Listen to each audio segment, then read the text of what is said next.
Hello, good morning students. Hope all you are fine.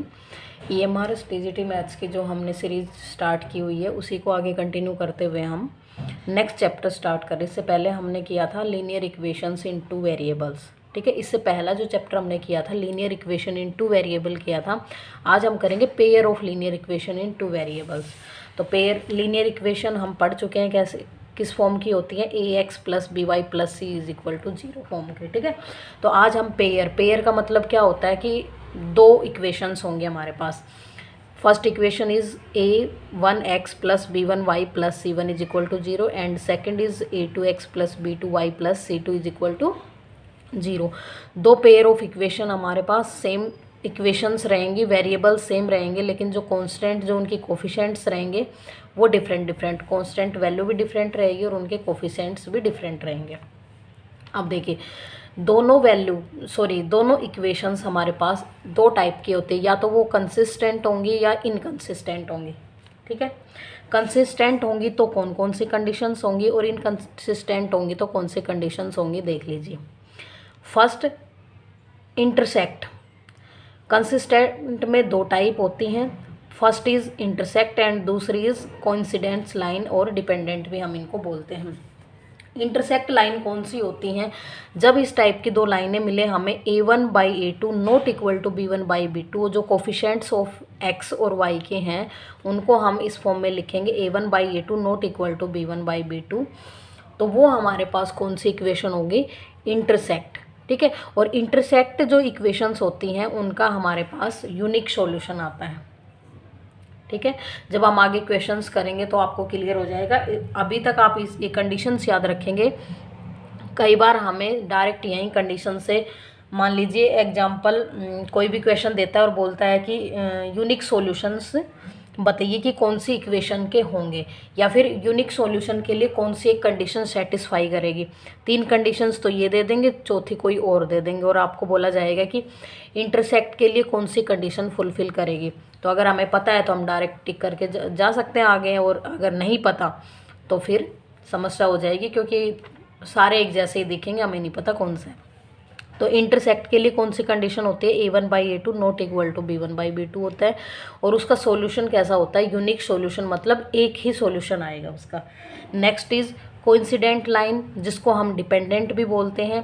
And इसमें क्या होता है कि a1/a2 b1/b2 c1, coincident line कौन सी लाइन्स होती हैं, जैसे मान लीजिए मेरे पास एक लाइन है AB, उसी के ऊपर दूसरी लाइन हमारी इतनी है CD, उसी के ऊपर तीसरी लाइन है हमारी EF। एक ही लाइन के ऊपर नीचे दूसरी लाइन आती जा रही हैं, तो उसके लिए हमारे पास क्या होगा कि इनफाइनाइट मैनी सॉल्यूशंस होंगे। एक ही लाइन पर हम x और y अलग अलग वैल्यू रखकर बहुत सारे पॉइंट्स निकाल सकते हैं। तो कोइंसिडेंट लाइन के लिए क्या कंडीशन रहेगी, a1/a2 b1/b2 and c1/c2। a1 b1 c1 c2 हमें पता है कि इक्वेशंस के कोफिशिएंट्स हैं यहाँ पे। एंड दूसरी कंडीशन हमारी इनकंसिस्टेंट, उसमें एक पैरेलल की कंडीशन आती है। पैरेलल का कॉन्सेप्ट आएगा, पैरेलल लाइनें मीन्स AB लाइन आएगी और दूसरी मान लीजिए जैसे CD है, तो एक इस लाइन की इक्वेशन हमें मिलेगी, एक इस लाइन की इक्वेशन मिलेगी। जब दो लाइनें पैरेलल हो तो उसके लिए कोई सॉल्यूशन नहीं होता हमारे लिए, क्योंकि हमें पता है कि जब पैरेलल लाइनें हैं तो उनका कॉमन कोई सॉल्यूशन होगा ही नहीं, इसलिए नो सॉल्यूशन आएगा। और उसके लिए कंडीशन क्या होगी, a1/a2 इक्वल टू b1/b2 होगा और नॉट इक्वल टू c1/c2 होगा, क्योंकि कांस्टेंट टर्म्स उनकी इक्वल नहीं होंगी। जो लाइनें पैरेलल होंगी उनके x और y के कोफिशिएंट्स इक्वल होंगे, एंड जो कांस्टेंट टर्म होंगी वही डिफरेंट होंगे। इस पूरा फ्लो चार्ट आपको दिखाई दे रहा है, ये एज इट इज़ आपको बिल्कुल घोट के पी जाना है एज इट इज़। इसी से कई बार डायरेक्ट क्वेश्चन उठा के पूछ लिया जाता है, डायरेक्ट ऑप्शंस में दे देंगे, या तो ऐसा दे दिया जाएगा कि ये कंडीशन दे दे और बोला जाए कि ये कंसिस्टेंट है या इनकंसिस्टेंट है या बोथ है या कोई भी नहीं है दोनों में से। तो हमें कंडीशंस इनका अपोजिट और सीधा दोनों याद होना चाहिए कि इंटरसेक्ट है तो ये कंडीशन है, और ये कंडीशन है तो ये इंटरसेक्ट होगा। ठीक है, और ये किसका एग्जाम्पल है, कंसिस्टेंट का है या इनकंसिस्टेंट का, ये भी हमें याद रहना चाहिए। ये फ्लो चार्ट सभी को दिखाई दे रहा है, इसको सभी अच्छे से रीड कर लेंगे और याद भी कर लेंगे। तो नेक्स्ट देखिए, अब क्वेश्चंस स्टार्ट करते हैं। इनके बेस किस किस टाइप के क्वेश्चंस हमारे बन सकते हैं। वेरियस टाइप के क्वेश्चंस मैंने लिए हैं, जितने भी आपकी टाइप बन सकती हैं, लगभग सारी मैंने कवर करने की कोशिश की है। The value of k for which system of equation k x minus two is equal to 6x minus 2y has a unique solution. अभी हमने कंडीशंस में पढ़ा था कि जब यूनिक सोल्यूशन होता है तो हमारे पास क्या कंडीशन होती है, a1/a2 not equal to b1/b2 होता है। a1 क्या है, यहाँ पे जो इक्वेशन फर्स्ट है उसके x का कोफिशेंट, जो इक्वेशन सेकंड है उसका कोफिशेंट, एंड जो इक्वेशन फर्स्ट है उसके y का कोफिशेंट, एंड जो इक्वेशन सेकंड है उसका y का कोफिशेंट। तो देख लीजिए यहाँ पे हम k और नीचे हमारा आएगा 6 नॉट इक्वल टू हो जाएगा इधर से हमारा -1 एंड यहाँ पे क्या है हमारा -2, माइनस से माइनस कैंसिल, तो 2k not equal to 6, k not equal to 1/3, sorry 6 और ये 2 नीचे आएगा तो 3।